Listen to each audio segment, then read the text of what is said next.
Smoppy for life. Yeah.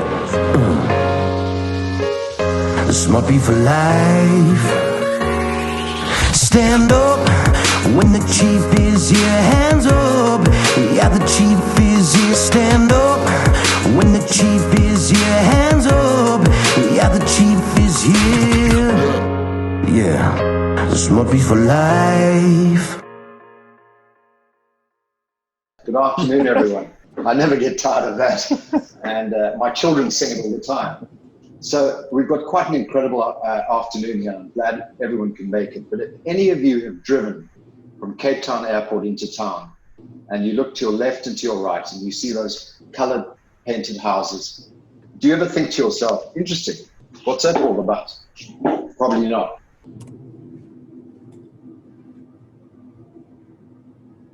Niall, Mellon, 5 years ago, at the kind introduction of Andrew Thomas, a friend of mine, and I heard the most incredible story, and you're going to hear it today.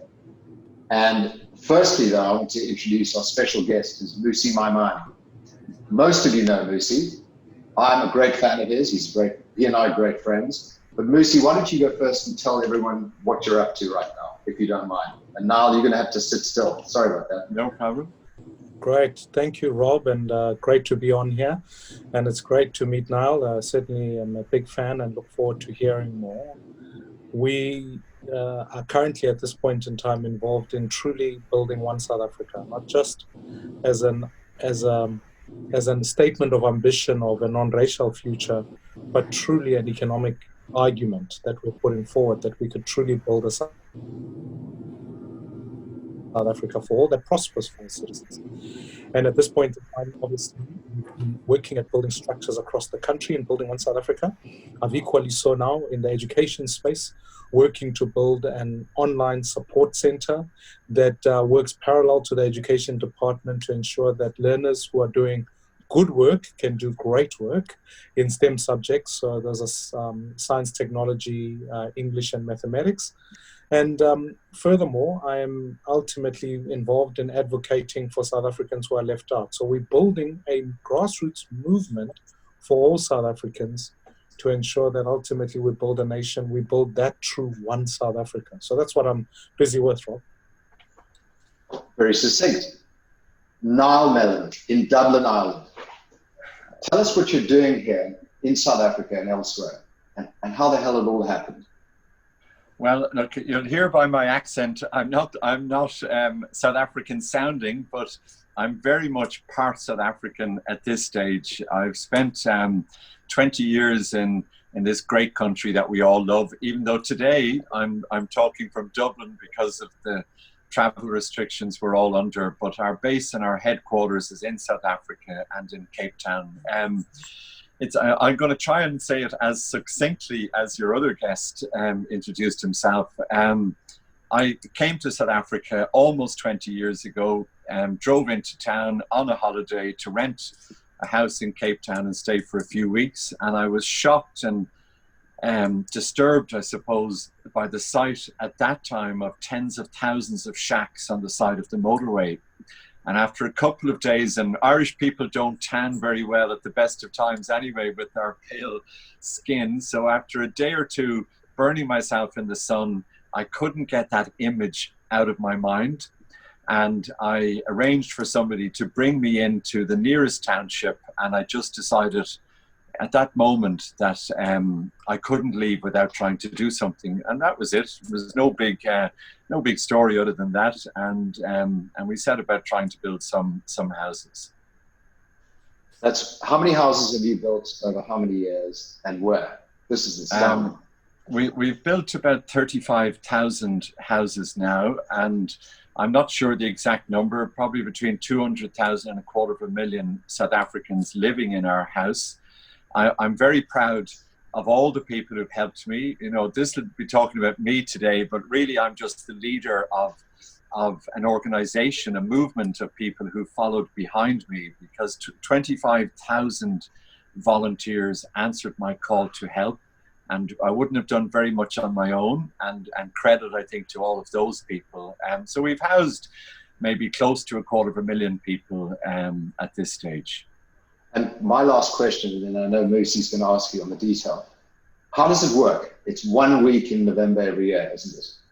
All these crazy Irish. No, well, very much Irish and British who our trip is balanced quite evenly now coming over. So we have anywhere from 300 to 2,000 volunteers come for 1 week every year. And probably 50% of those people are busy business people who lead busy lives the rest of the year. And they just want a week away from their normal life and their normal world. And they want to do something meaningful.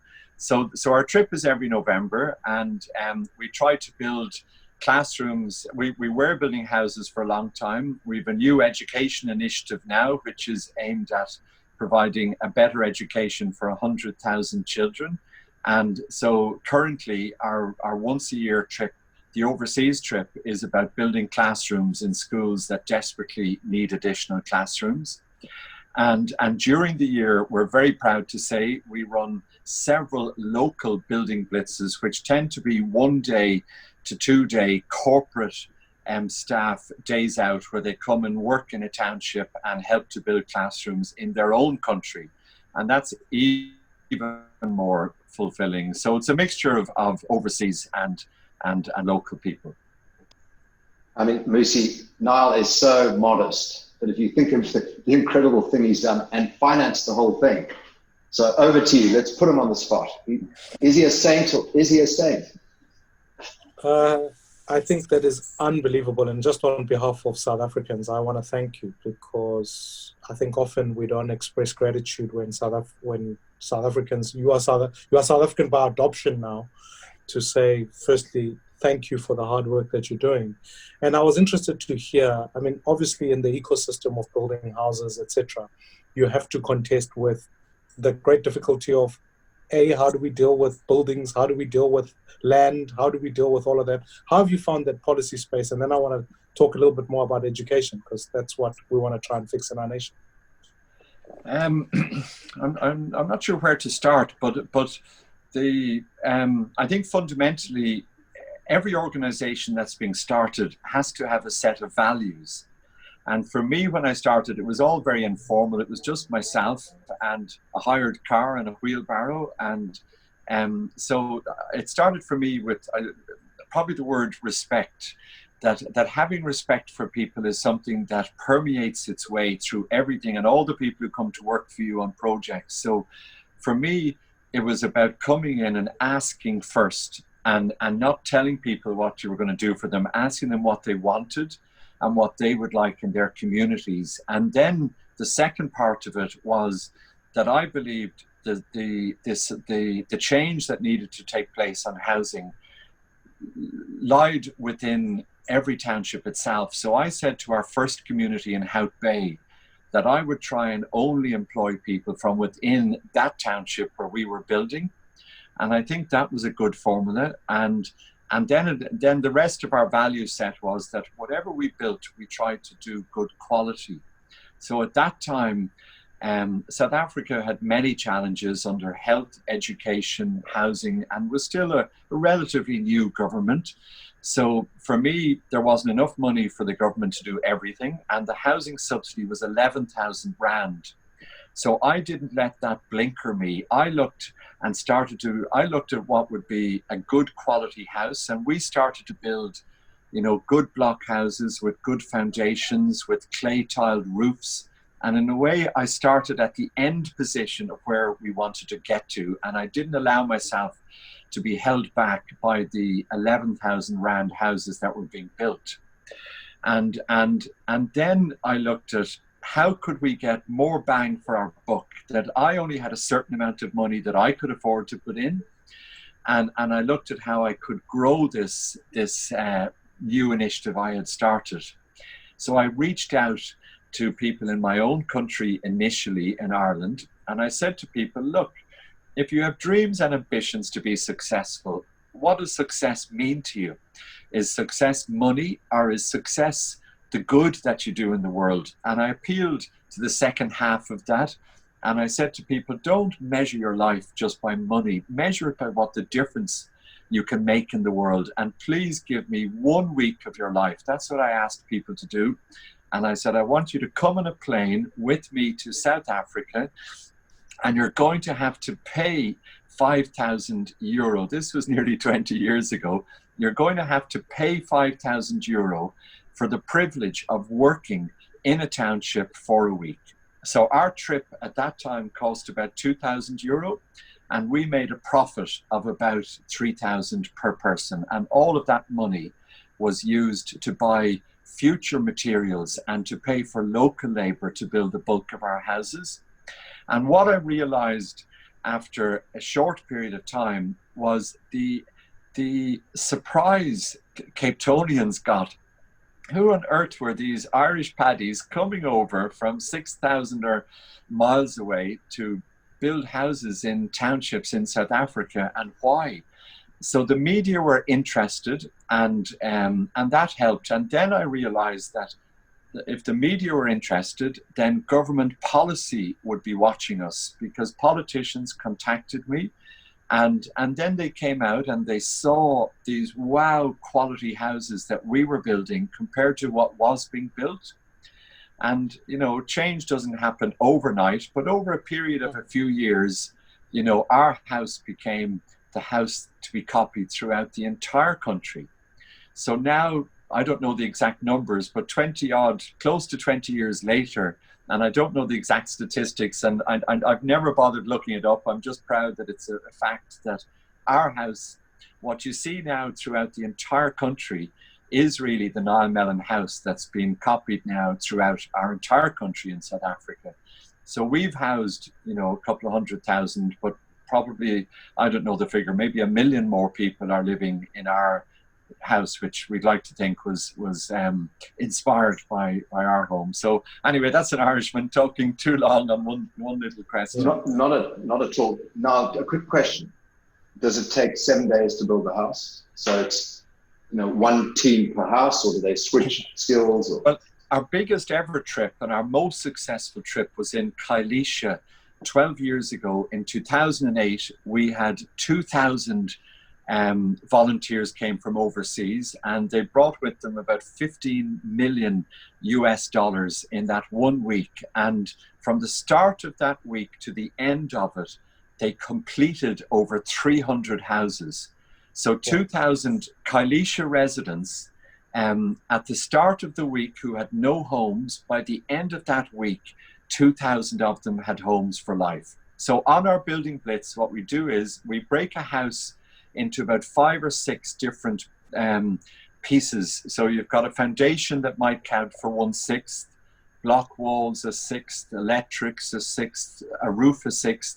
So when I say to you, we built 300 houses, we were working on about 600 houses. So we mathematically computed back so that it's an exact figure of the equivalent of what gets built. But it's a beautiful week to see the amount of change that can happen. And it's so much about, you know, maybe the human nature, the power of the collective of people. It really, when it's done so intensively, I think we can see in all of our lives, when we return back to whatever world we're in, I think we've learned something about, you know, the achievement of what can be done when we come together as a collective people. And I'll quickly say something, Mmusi. Sorry, Yeah. Apologies. I went to the dinner, big Saturday night celebratory dinner at the end of the week, and I met senior executives, Irish and English, you know, from companies who had probably never got their hands dirty before then, and they were just, the week was exhilarating for them. Sorry, Mmusi, sorry to dive in. Over to you.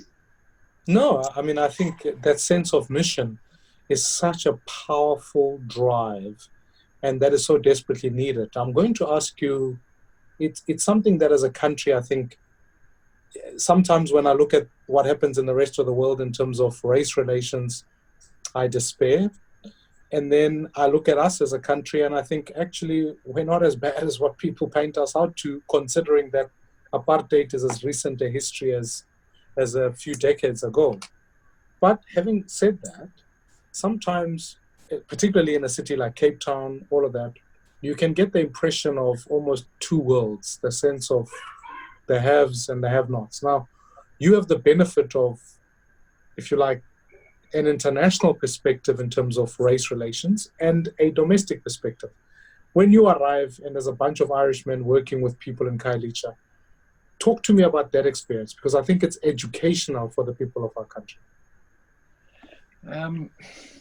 I think whether they're from Ireland or maybe from a more affluent part of Cape Town, it's the same experience that, you know, people haven't been used to seeing up close and personal how their fellow human being is living. So I know for the overseas volunteers that so many of them have returned year after year because they met the most beautiful human beings they'd ever met in their life in the townships where they were building. And once you've connected with people, once you've met people that have inspired you, you know, you're connected, and that's why so many volunteers returned. I think as humans we have an enormous a shocking ability to get used to the unacceptable and allow it to continue. And I think for overseas volunteers coming in and seeing people living in shacks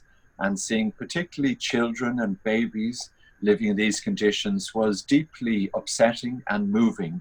And it really galvanized my young army of volunteers almost 20 years ago to go back and help Niall Mellon to raise a bigger army of volunteers the next year. Like, we went from my very first year to anybody who's looking at this, starting an initiative, don't despair if your numbers on whatever you're doing are small at the start, because if you're doing good work, the numbers will always grow. And so we started with 150, and then it was 300 the next year, 700, 1400, 2000. And because when people had seen it, they wanted to tell others, you have to experience this. And what really surprised me was when we, after a few years, wasn't that long, and we opened up a local volunteering initiative in South Africa. And we reached out to corporates, and I particularly remember one or two of South Africa's largest banks and who brought their staff. And this could have been 200, 300, 400 of their staff came to build with us at the time houses. And so many of these South Africans of all colours and creeds had said to me it was their first time ever in a township. And that was a sad moment, frankly, and I think that it's behoven on all of us as South Africans, and I'm very proud to think of myself as a part South African now, to not cut ourselves off from, you know, the plight of our fellow South Africans and how they're living, and because I know so many of the volunteers who came into our project were much more inclined to help the next time they were asked to help with a social need in South Africa. And I think all of us are the same. We need to see, feel and touch something to connect with it. And seeing it on television, you know, is good, but it's not the same. No, I mean, and now the determinant as to whether your honorary citizenship will be conferred or not depends entirely on whether, when the Springboks play the Irish, which jersey you put on. I mean, that's fundamental, you know. Well, I realized I made that mistake one time before. I brought a dear friend who was from the township of Imizama Yetu, our Mandela Park in Hout Bay, and we went to watch a Springbok Irish game. And I had known this chap for at least 7 or 8 years really well. And I thought I knew him until he sat beside me. And the minute that ball was thrown in, he became a raving lunatic, shouting from the rooftops for his country. And so we won't talk about rugby. We'll most certainly fall out over it. Should we talk education? Because Mmusi, I know that's a passion for you. Yeah. Now, South Africa's education system, if you take what they traditionally called ex-Model C school, South Africa's education system shoots up to relatively good education system, despite what we might think. Compared to even our African counterparts, we shoot straight down. So our genuine problem is not that there aren't pockets of good education in South Africa. It's that the majority of citizens in this country get a fairly inferior education. That's A. B, I'm of the view that prospectively, and this is a global conversation, I think our educational outcomes still focus a learner on, if you like, gaining information in order to regurgitate it in a testing situation, rather than in fact create the adequate skills for them to contribute meaningfully to an economic era that is upon us, which is the fourth industrial era. Your schools are taking place in South Africa. Firstly, where are they at? How many are you looking at building? And secondly, what are your thoughts on how do we reform education in our country?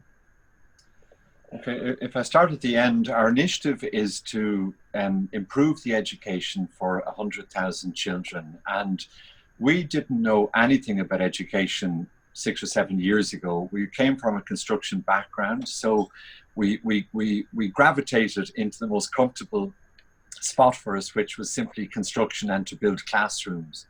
So we have built classrooms for almost 50,000 children at this point. And about 4 or 5 years ago, we reached deeper into this space and we set up a specialist team of education professionals here in Cape Town, and we hired some outstanding school principals who had achieved incredible results in schools based within townships. And we hired a number of these people, and we hired a number of specialist people in mathematics and in language and literacy. So in terms of what I think should happen, I suppose that I'd have a few thoughts.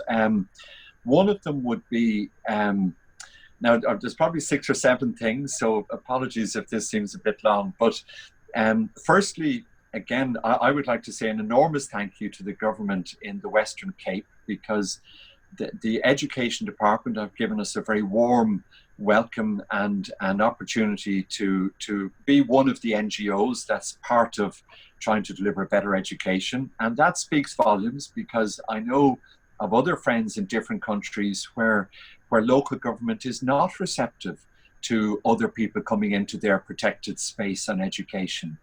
So, and I think that has to be recognized. And the points I would do if I was maybe looking at everything would be that if we're teaching 10 subjects to children, and we're coming in with, let's just say, overall X result that's maybe not as high as we want, I think we'd be better focusing on the core subjects first, particularly the foundation, the legs of the table, which would be language, literacy, and mathematics, that they're fundamental. So for me, it would be about putting twice as much time into these building blocks, because there's no point in secondary school in somebody taking on accounting if their mathematics in primary is not advanced to a certain level. So that would be one point.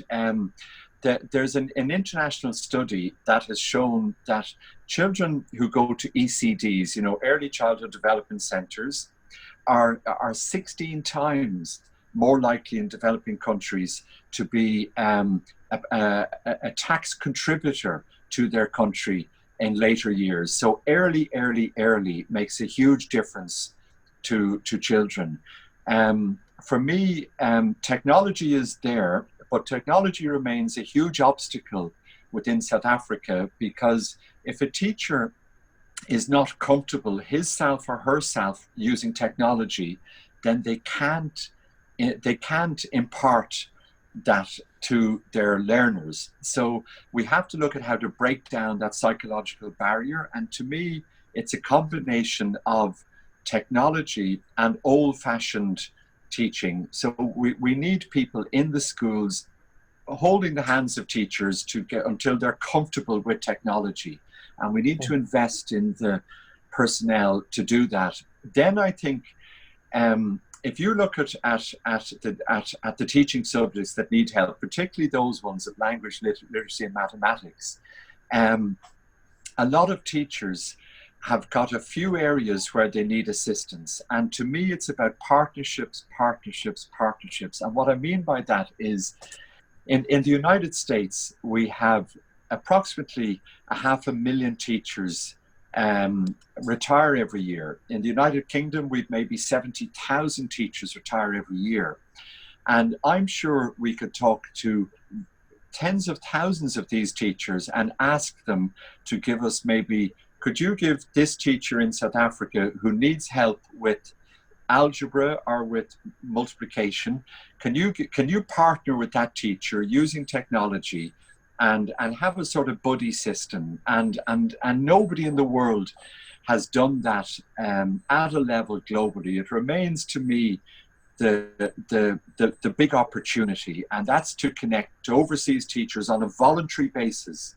It must be voluntary, because if we start paying people to sit, it'll cost too much money. And we've demonstrated as one small charity that if I've been able to motivate 25,000 people to volunteer with me, then we know that so many of us as humans just need somebody to ask us to help. And any person who becomes a teacher is a very special person. You don't become a teacher if you don't want to help people. There's something inside a person at the start when they say, I want to be a teacher. It's a giver, it's a giving kind of person.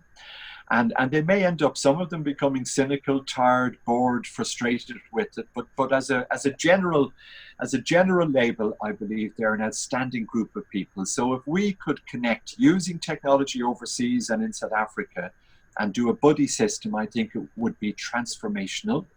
I think at a high level within South Africa, we should be setting a target to partner with at least 1,000 universities overseas, where we send maybe 50 students a year to each of those universities on some form of bursary program. Imagine if we were sending 50,000 school leavers in South Africa on a 4-year program to get overseas education. I think it would be incredible. In 10 years' time, that would be 500,000 world-class degrees coming back to our country.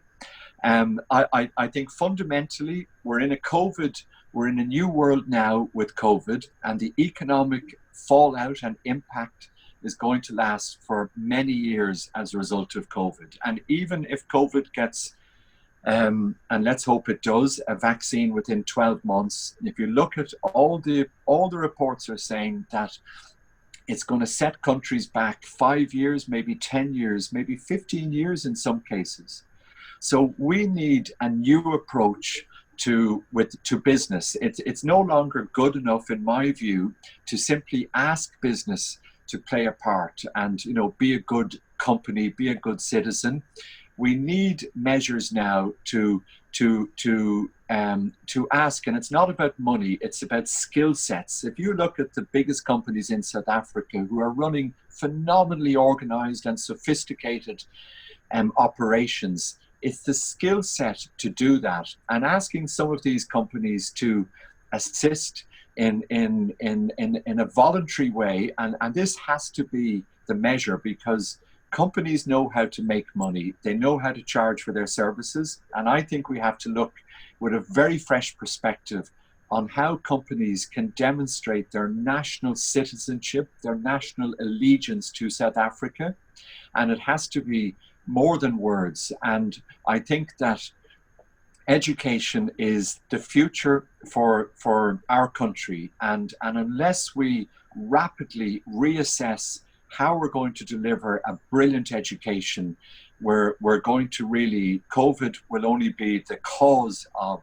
a much bigger setback. So anyway, thanks for rabbiting on or listening to me, but that's my quick 5 or 6 minutes. So, I'd like to hear Mmusi's answer to the same question. I think it'll be very interesting if I can do that, Mmusi. Yeah, no, absolutely, because, and I agree with so much of Niall has shared. I think sometimes the diagnosis of the problem, we've had to look at this issue in so many different landscapes, because an urban response to a rural response sometimes take different dynamics. If we accept the first organizing principle, which is that education is part of an ecosystem, not the only place, then there's a lot that we've got to fix in communities.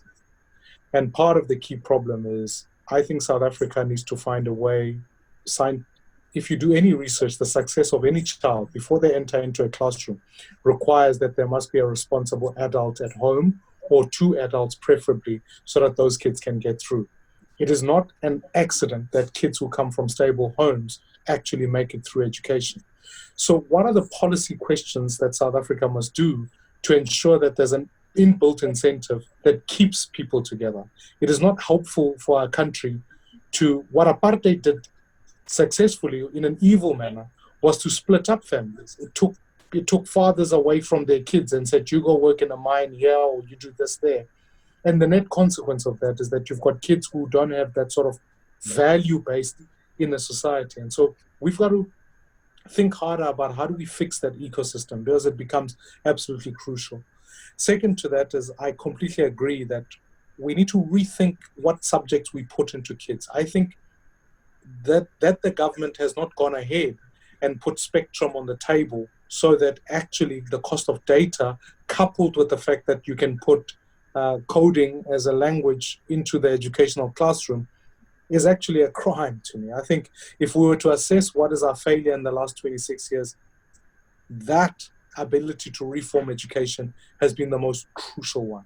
And I would argue strongly that we need to be able to narrow down, along with the STEM subjects, to insist that every child in this country must be, by the time they get out of school, have a basic ability in being able to code, have a basic ability in being able to read, because it is criminal that 78% of our children, by the time they hit grade 4, cannot read for comprehension, or cannot comprehend what they read.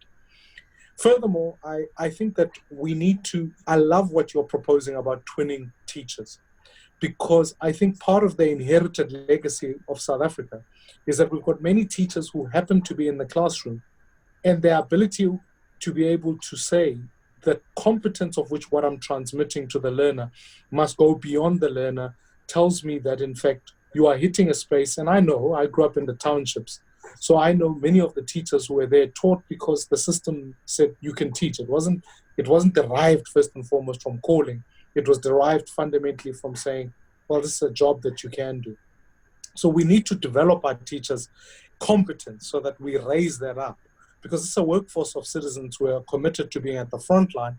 But how do we help them develop to a point where, for all, when I speak to the minister, the Dutch Prime Minister and their Secretary of Education, one of the things that have become quite crucial in a Dutch education system is that actually teachers are everything. If you get the best teacher in the classroom, the best leadership in that classroom, in that school, it does well. And then the other point I'll make alongside with what you made is, we've got to, when we talk about blended education, what we ask of a teacher is actually quite extraordinary. We ask the teacher to be not only the parent, the administrator, the disciplinarian, the curriculum developer. Very few companies would run that way. In companies, HR specialists do one thing, accountants do another, etc., etc. But what we ask of a teacher is to do everything. They become the sports coach as well, if you want to add more. And the success of schools who are in the higher income bracket is that they're able to get their teachers to specialize, so that when the teacher walks into a classroom, they're very specific about what the job they've got to do. And if we can get to that point in South Africa, so that the teacher isn't the administrator also, that the teacher isn't the sports coach also, that our requirement of teachers is that you've got to be able to facilitate learning in the best way possible. And of course, additional to technology and the partnerships that you described, the societal reform, and I think creating a better partnership with the private sector. When I think about the skills base that sit, because my kids go to fairly good schools, arguably, by virtue of income and geography, you discover very quickly that the skill set that sits in the governing body of the school is so important. The skill set, you have an accountant sitting in the governing body, you have an advocate sitting in the governing body. So the decision, the quality of decision about the school just goes up a level. when you come into a township community, you often find that, especially in poor communities, is that you have a reinforcing cycle. You have high levels of unemployment with high levels of unemployed people serving on the governing body. And the natural effect of it is that then unions have got better power because they can dominate that process. Principals have got better power because they have a governing body that's not holding them accountable. I think the partnership with the private sector requires that we get people who have a skills base. Why are there accountants who are serving elsewhere? Not rather than spending their weekends on whatever, let them be in the governing body of the schools in townships. And that would require just a Saturday for them, but it means that the leadership cohort in that school can improve progressively. So I'm convinced we need a reformation. I actually think that there are layers of government that get in the way. Strip those aside, bring education down to cities, and make sure, more crucially, that all of the reforms that I've at least began to outline can begin to make the impact that we need. Rob, you seem to... Wow, you both stumped the panel on that one. Education. There's no better basis than that. Now, very quickly, Duan Borges says, my nephew is Rogan Ward, who's been one of the official photographers of your fantastic films. No way. Is that it? Yeah, so we're following you. Oh, that's incredible. So a key question from Claire, how do you identify which schools to develop, improve on? And that's first to Niall and then to Mmusi. Yeah, we take the lead from province. So the WCED, the Western Cape Education Department, they identify schools within their region that they've identified need the most help in terms of additional classrooms or in terms of maybe teaching and resources support. So they choose the schools for us. Okay. Mmusi, do you have a better way of doing that? And not just Western Province, but think up country. Yeah, I mean, I think we've got to identify where our challenges sit, and frankly, I think, so our education system is organized in, if I'm not mistaken, 5 or 6 quintiles. So, and I never get this right. I think quintile 1 and 2 schools are the no-fee schools, which effectively are schools for poor people. And really, I've often wondered in the question that we put about redress in South Africa, whether or not there could be a much better incentive to say, rather than introducing what has become patronage-driven and a difficult piece of legislation like BBBEE, rather to simplify it by saying, actually, a company that helps in quintile 1 and 2 schools, you are then effectively compliant. Because what you are then doing is you are giving an incentive and directing economic activity from the private sector in areas you actually want them to do. So those particular schools are in desperate need because those are schools where even very good teachers, so you get a talented teacher who comes through an education system, they will refuse to go work at those schools because no professional is desperate to work in a school that's without proper sanitation, proper water, all of that infrastructural stuff that underpins that. They simply move away from that. It's a bit like doctors working in rural hospitals. They eventually give up, and so you starve those. Whereas if we rethought, particularly quintile 1 and 2 schools, we could really make an impact. But furthermore, I think the way we've been building schools is archaic. To put these 50 million rands buildings that still presume that children are going to congregate in classes of 50 is really looking backwards. I wonder whether if we started to rethink what the educational pipeline is for a learner and the community, because it's a bit of an anomaly for me. I'm just reading a report right now of people burning a school in a community. That cannot be. It tells you that the community doesn't own the school. Whereas if you started to say, actually, we're going to build schools that are aligned to industry so that the pipeline, the school A is available 24/7. Secondly, the facility is also used afternoon, evening for the purpose of further technical skills, economic skills. Suddenly, the hub, the school, you only use it for part of the time in terms of contact lessons, but you also develop it in such a way that it's focused on blended learning. Then the facility you build must respond to that question rather than building Gone are the days, if we honestly think to ourselves, we're going to build schools with massive fields and all of those things. I think it's an archaic model. I think we need to rethink what we mean when we talk about the actual infrastructure itself. It will find ourselves cheaper to be able to achieve that, but specialized if we place them in community with a pipeline of education. Wow. I'm going to be the education president in South Africa. Well, that's a job that's needed. So now, with a few more minutes to go, I want to throw something at you. This year, all your wonderful Irish and English here in person with your team. What's the plan?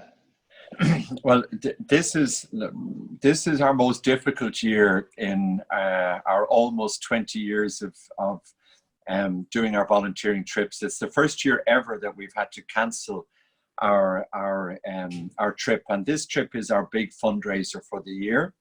So we had identified a school out in Westbank, which people may know is on the just off the R300, and that's a project with about a half a dozen classrooms and some additional improved resources. And so that project is just one that we had earmarked to do, that unfortunately now we're likely to have to cancel it. And so what we'd like to look at is maybe a way that people could support us through this difficult period. And you and I were brainstorming on this, and to be fair, I think this was your brainwave, that maybe we could look at a virtual volunteer blitz, where maybe people who are listening, might say, well, look, you know what, those guys are good guys. They're a good charity doing good work. I'm not going to come out as a volunteer because there's no option this year, but I'm going to support them. And so if we could get a couple of hundred people who might be willing to donate 500 euro, 1,000 euro, 5,000 rand, 10,000 rand, then maybe we could raise that money and build that school in Westbank. And I think we could maybe brainstorm how it could evolve into that. We're still building housing in Cape Town, and maybe we might be able to use our local labour as sort of sponsored labour, volunteers, paid for by an overseas. Our local South African companies would be even better. So we certainly would be very appreciative if anyone is looking who might be inspired to say, you know what, I'm going to help to make that school possible. I know for sure a lot of people here would roll up their sleeves to do it. Raising the money, as Mmusi knows, is increasingly difficult in South Africa. But this is such an obvious, visible project that we're going to give it a crack, is the answer now. Oh, well, thank you very much. That's really appreciated. And Mmusi, thank you too for joining our chat today. And hopefully we'll hook up when I'm next in Cape Town. I would love to do that now. And I am such a massive fan of your work. We're inspired by it. And if we can do along the way in the pipeline, the little bit that we can do, I really think that, someone once said to me, the thing that's forced me and to develop a passion for education, he said to me, South African youth are not just unemployed, at times they are unemployable. And the longer they remain unemployed, they become progressively unemployable. So for me, been able to reset the skills base for South Africa. No government, very few governments are able to align the economic outcomes with their educational needs. But if we can in some way or another know that at a basic baseline, our kids must be able to do math, science, be technologically literate, and to be able to do English or a language of business, I think it would be the best way for us to hit the reset button on the legacy of apartheid, at least as one of the starting points. So Niall, in that sense, I really want to thank you. And if honestly we can be able to contribute in any way, we would love to do that. Thank you. Thank you. And Rob, thank you very much for taking your time to invite me on your panel today for this discussion. It's really appreciated. Well, you're a national treasure in Ireland and in South Africa. So thank you, Niall, for everything you've done. And Mmusi's right. We don't thank people enough, and you deserve a big hug and a big thanks. Mmusi, thank you too for being on here. And Thank you, Rob. good night, everyone. Now, Thanks. sunny day out there. Lovely seeing you. Thanks very much. Thanks. Great to meet Bye, you. guys. See you soon.